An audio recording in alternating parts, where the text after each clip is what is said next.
Yo, what up? All right. As you guys can see, Rondo is not here today. There was a fire at his place, and he pretty much lost everything. A lot of people lost everything, but he is physically okay. You know what I'm saying? Nobody got hurt. No pets or anything got hurt. But he's going to be out a few days, you know what I'm saying, while he gets things together. And if you want to support him, if you want to support Rondo, I'm going to leave a link in the description to a GoFundMe he created. And, you can support him there, or, if you're not able to financially, just, leave a message, wish him well. But yeah, Ron's going to be out a few days. I'm going to try to hold down the fort. I'm going to try to hold it down. Figure we dive back into the Mr. Ballin reactions. A lot of people have been requesting the missing 411 videos. Missing 411 videos. So we're going to check that out. I like Mr. Ballin. I like how he, builds the suspense when he tells stories. He's a good storyteller. So yeah, we're gonna check out the missing 411 videos from Mr. Ballin. Here we go. Something very strange seems to be going on inside of national parks in North America. Every year, hundreds of people go missing in these parks, but these parks are huge expanses of wilderness. So it's not particularly unusual that people might go missing inside of them. But every year, of those hundreds of people that go missing, there's always a few that go missing under very strange circumstances. Either the way in which they disappeared doesn't really add up. Someone will be watching or keeping an eye on someone. They'll turn around and then turn back, and that person's missing, and there's not a trace of them, and they're never found again. Or you'll have instances of someone will go missing. There'll be an extensive search, there's no trace of them, and then they're found like miles and miles away in locations that are almost impossible to get to. Now, one man, David Politis, who's a former police detective, he began researching these very strange disappearances inside of national parks. It started when a park ranger actually approached him and said, hey, there's a bunch of weird things happening in state parks. You should look into it because you're a former detective. And so after looking into it, he discovered that there were so many oddities around many of these strange disappearances. And he saw there was many overlaps and similarities that he really dove into it. And he's examined thousands of these strange cases. By his count, 10,000 plus hours of research. He's written 4 books. They're all under the name Missing 411. If you Google Missing 411, you'll find a plethora of information about these cases. He has 2 documentaries out.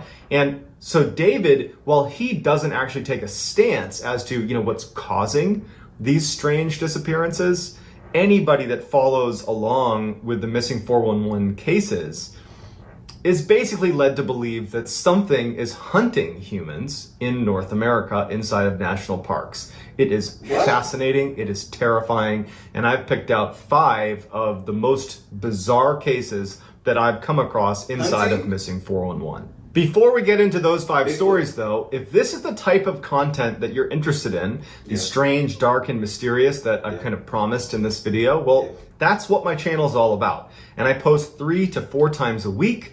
And so if that's your style and you like that type of content, if you could, please gently lambast the like button, and then please turn on all notifications so you don't miss any of my weekly uploads. All right, let's get into the stories. Hunting?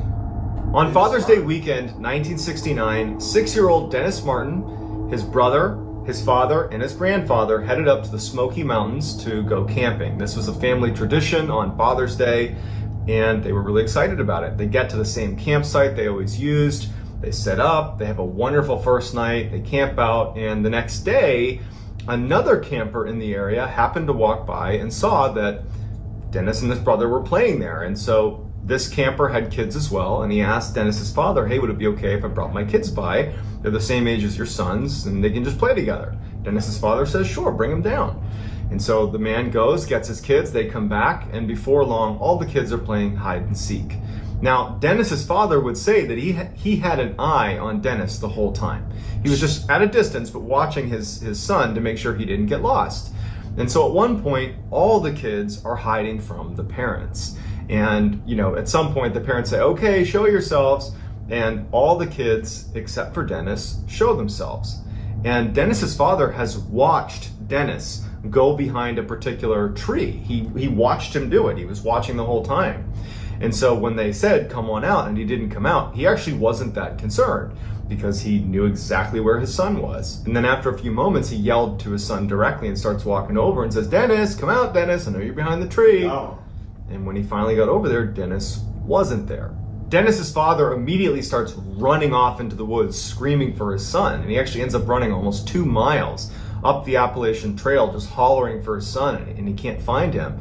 And then the rest of the family had broken up and was searching the area because they're thinking, like, he couldn't have gone very far. He was literally just here. And Dennis's father had said before, like, I watched him go behind the tree. I watched him. Yeah.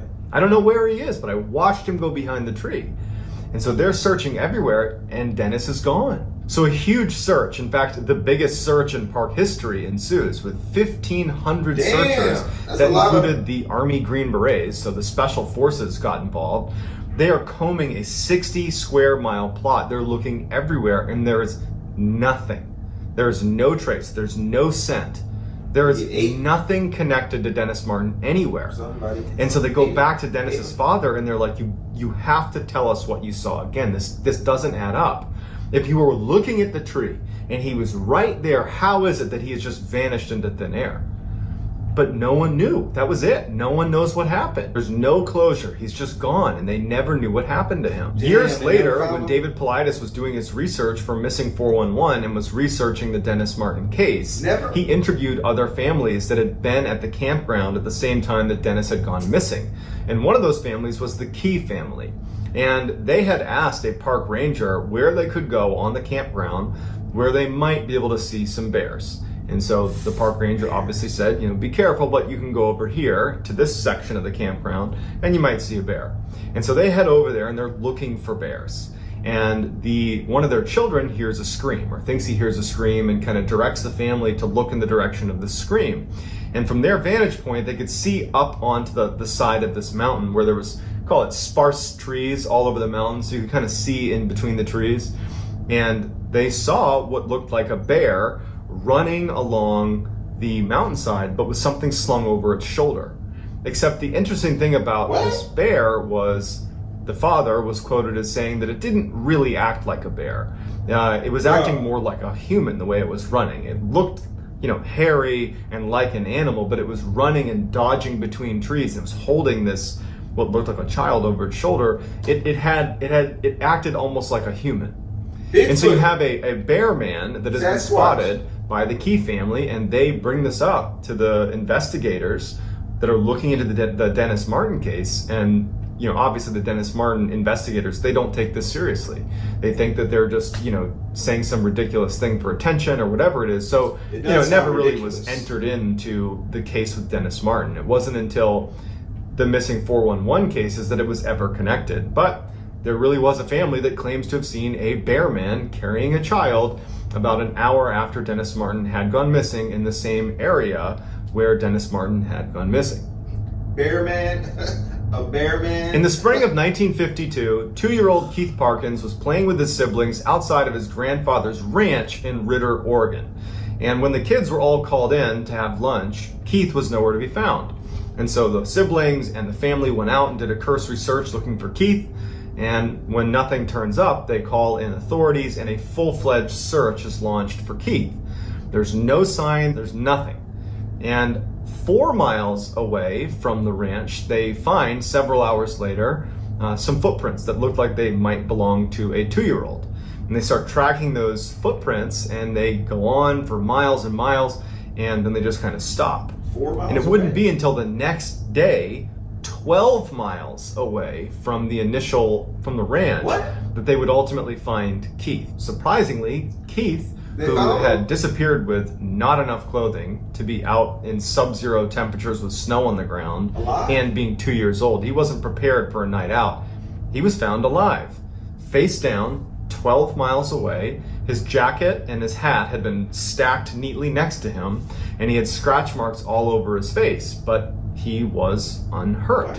When asked, what happened, he's 2 years old, he had said a cat scratched him, and he kept repeating that a cat had scratched him. That was the only thing that he could articulate. No one knew how a 2-year-old, in the span of 20 hours, could have moved in the middle of the night 12 miles away. Les Stroud, who's a very accomplished outdoorsman, he's the star, he is Survivor Man. Yeah. He actually, because of this case, went out and tried to actually cover the distance in the allotted time. 20 hours to cover this 12 miles. And he couldn't do it. And he even said, it's not possible for a 2-year-old to have covered this distance, let alone survived the exposure to the elements in the time that he was out there. But somehow he did. And, years and years later, Keith was interviewed, because now he's a grown man, he was interviewed about what happened, and he has no idea. He has no memory of it. Well, he was 2 years old.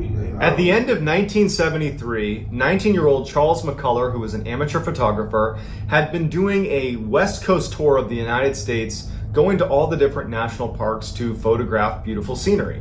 And by January of 1974, he was in Oregon and wanted to go to Crater Lake, where he wanted to take pictures of Crater Lake. So he asked his friend, who had an all-terrain vehicle, to take him out to Crater Lake, because his van, which was this VW beat up old van, it couldn't have made it out that far.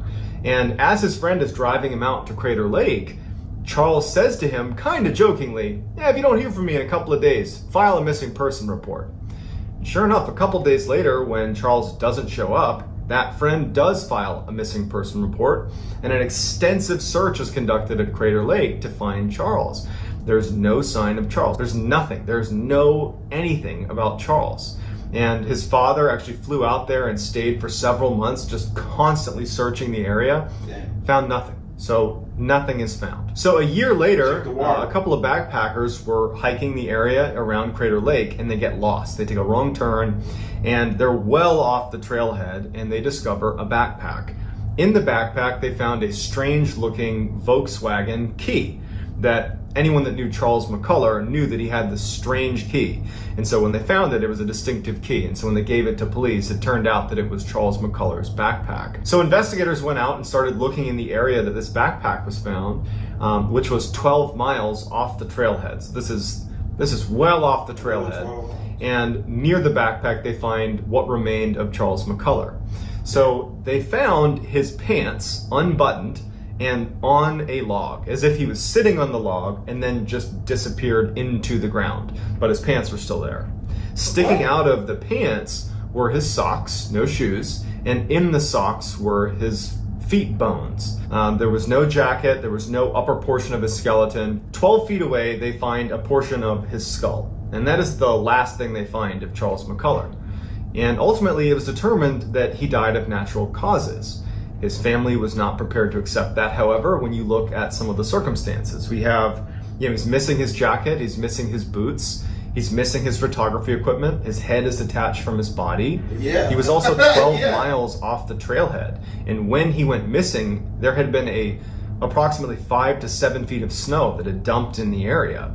So how did he move 12 miles off the trailhead in 7 feet of snow, especially when you consider he was not an outdoorsy type, and even when he got dropped off by his friend that drove him out there, he even said later on that he felt like Charles was very ill-equipped for the environment he was going into. But at the end of the day, it was left as, sorry, he went missing and he died of natural causes, and that was that. His head was off his body. Bart Schleyer was a famous outdoorsman and hunter. He was just one of those people that you could drop into any environment and he's not only going to survive, he's going to thrive. A testament to that would be he spent months in Siberia tracking and catching Siberian tigers. He was like a world-renowned tiger tracker. Okay. He's just like this super rugged, super competent outdoorsman. In September of 2004, Bart books a float plane to take him 175 miles north into the Yukon Territory in Canada for him to go hunt moose on his own for 3 weeks. He had all the right equipment, he was obviously extremely capable, and no one thought twice about it. When he got dropped off, he told the pilot, "Meet me back here in 3 weeks." And so off he went. The plane leaves, he comes back 3 weeks later, and there's no Bart. Now, the pilot knew Bart was like a god in the wilderness, and so he wasn't really concerned, but he went over to where he had been told his campsite would be, and he found the campsite, and it looked like someone was still living there. It didn't look like it had been destroyed at all. And then near his campsite, he found a dry bag, which looked like it had an indent on it where someone might have been sitting on it up against a tree. And then next to the tree was his bow and some arrows. And it looked like an area where a hunter might have been sitting to call in moose, but there was no Bart. Near the dry bag and the bow and arrow, they found Bart's teeth and a couple of shards of bone. Initially, the thought is, well, a large predator must have snuck up on Bart and eaten him. Except there's a couple of huge problems with that theory. One, Bart, his friends at least would say, and people that knew him would say, he would never get snuck up on by a large predator. He was so accomplished in the wilderness, like he was always a step ahead of everything around him. So the idea that he would just be sitting there one day and a bear would just happen to sneak up on him is pretty far-fetched. Also, in the area where his teeth and some of his bones were found, there was no sign of what they call a death struggle, where you're fighting for your life, you're smashing into everything. There's none of that. There's no marking on the ground or in the surrounding areas that a large predator had attacked him. Also, his camp had food out in the open, and if a large predator had come through, like a bear, after it finished with Bart, it would have raided the campsite, and it didn't. And so the way this was left was he was attacked and eaten by a predator. But nobody believes that, because that wouldn't happen to Bart, and the circumstances around his campsite didn't really add up. I mean, it had to be a bear or a... In 2002, Christopher Tomkins was working as a surveyor, and he was assigned to this 4-man survey crew that was working in Harris County, Georgia. And they were walking along this road spaced about 50 feet apart, all 4 of them. And Chris was the last one in line. And the third one in line would later tell investigators and police that as they were walking along the road, he would periodically turn around to just, for a quick second, make sure Chris was still there. And as they're walking along with no sound or any indication that anything's happened, he turned around, saw Chris, kept walking. A few minutes later, turned around, and Chris is gone. The third guy hails the other 2, and they go, and they're like, where did Chris go? They're looking down the road, like maybe he stopped, maybe he stepped off the trail, but they can't see him. And they go back they start walking down the road towards where he would have been, and they find on the ground a pile of loose change and some of his tools that would have been in his pockets. And then they see one of his boots stuck in the barbed wire, because there was a little barbed wire fence that was running the length of this road. One of his boots was stuck in the barbed wire, and there was nothing else. Oh my God. They searched the area, they're looking everywhere, there's no sign of him, and it didn't make any sense to the people in this survey crew, especially the guy who was third in line, who was like, I literally saw him a minute ago, and there's no way he could have gotten away without me hearing or seeing some indication of where he was. But there was no sign of him, and he was gone. So after this huge investigation, they don't find any sign of him. And that's it. They're just like, yeah, he's gone. They did find 9 months later, they found his other boot near a swamp 900 yards away, but it didn't provide any more clarity into what happened to him. However, if you look at the pile of loose change and things that were in his pockets that were on the road, it indicates that at some point he may have been turned upside down. And if you think about the entirety of all of these strange stories, where the idea being someone could be hunting humans, just picture in your head Chris Tomkins walking along and something flipping him upside down, dumping the contents out, and then being gone in a matter of a minute where no one can see where they went. My goodness. Oh my goodness. This nigga got snatched. How they ain't hear like the change hit the ground?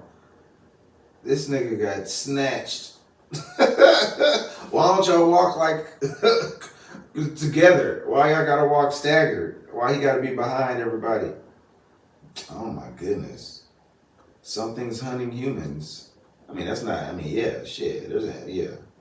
I could believe that. But what is it? Like, the first one, the little kid, he obviously was a mountain lion or Bigfoot or the man bear, the bear man, whichever one. People said they saw the bear hiking up a mountain with the kid slung over its shoulder. That sounds like Bigfoot to me. Jeez, all that shit is just, what the heck? You know, people disappear every day though. People disappear every single day. Every single hour somebody disappears. You know what I'm saying? And usually it's because, you know, it's another human. Like, you know, but these, you got, the first one you saw like 1,000 police in the picture or something, like hundreds of police officers in that one picture that were searching for the little kid.